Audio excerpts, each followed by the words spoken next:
Alors au niveau du menu images, on va retrouver les classiques modes prédéfinis. Donc là il y en a 4, ce qui est largement suffisant selon moi. Ensuite, on retrouve ici des algorithmes de sharpness qui fonctionnent très bien. La possibilité de régler les RVB.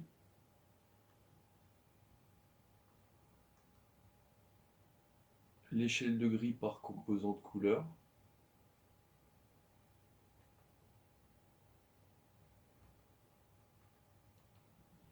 Ici on retrouve de nouveau des algorithmes de sharpness avec possibilité de créer des mémoires.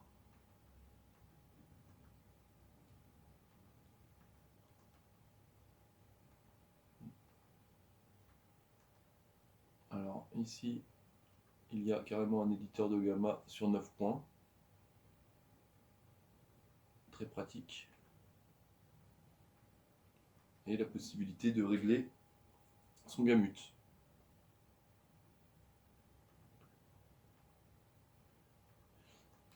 La puissance du laser varie de 50% au minimum jusqu'à le maximum. Bon, tout de suite, le projecteur se fait plus bruyant. Et le contraste dynamique, donc ça permet de dimmer la puissance du laser en fonction des images affichées, paramétrable sur 2 modes.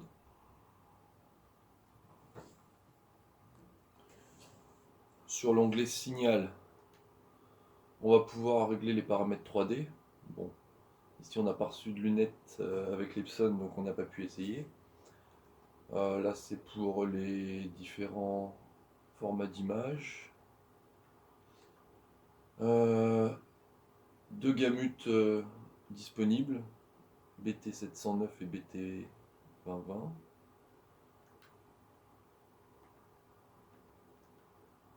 Alors, la plage dynamique, là on voit qu'on est en SDR. Si je bascule en HDR,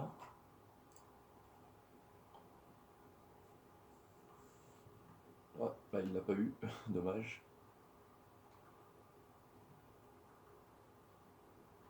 Hop. Et lorsqu'on bascule en HDR, on voit qu'on a la possibilité de régler pour récupérer de la dynamique. Voilà, voilà, c'est un peu brûlé. Très pratique en fonction des films.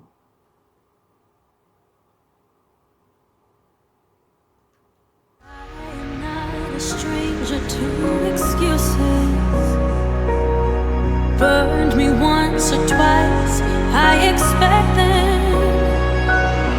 I just wanna know what your truth is. Will you be the...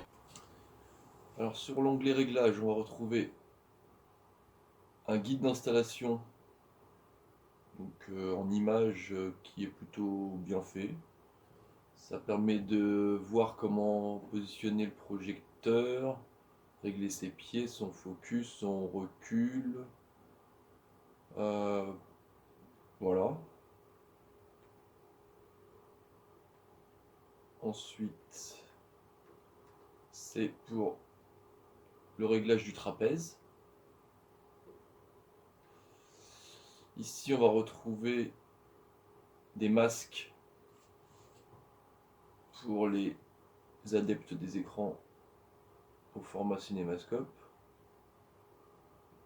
On voit le masque du bas qui remonte.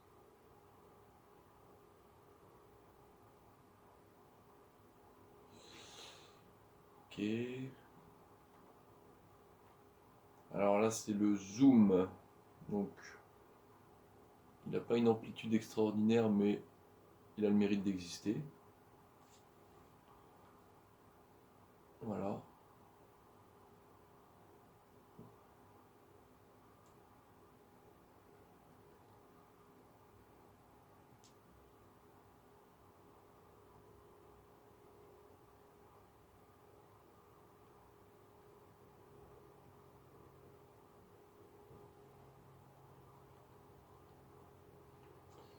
un lance-shift, pareil, qui permet de positionner le projecteur un peu en décalé.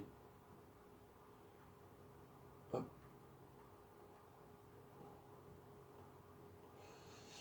Alors le volume, parce que le projecteur est équipé de 2 haut-parleurs. D'ailleurs, je trouve la qualité du son supérieure à beaucoup de télé extrêmement fines.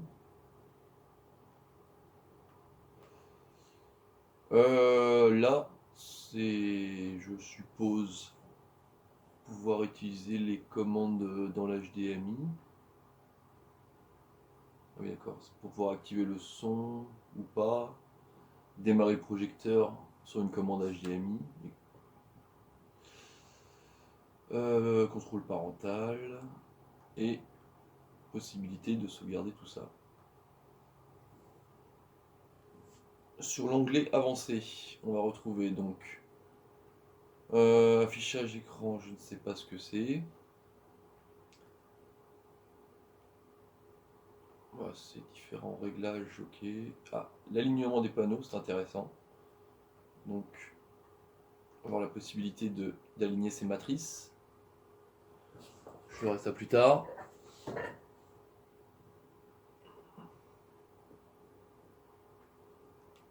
Et on peut enregistrer des mémoires, d'accord. Alors, uniformité, qu'est-ce que c'est? Ah, je connaissais pas du tout cette option. Il va falloir que je me penche sur le manuel. Ok.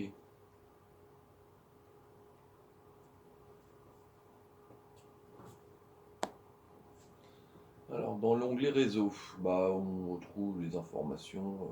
Si vous branchez votre projecteur au réseau, je suppose que c'est pour paramétrer tout ça. Ouais, c'est ça. Ok. Ah, il y a quand même un sous-menu dans le menu réseau, assez complet. Bon, pour les adeptes du réseau, il y a possibilité de faire des choses. Menu information classique, avec on retrouve les signaux d'entrée, numéro de série, le nombre d'heures du laser. Nombre d'heures du laser et certainement les versions firmware du projecteur. I'm not a stranger to excuses. Burned me once or twice. I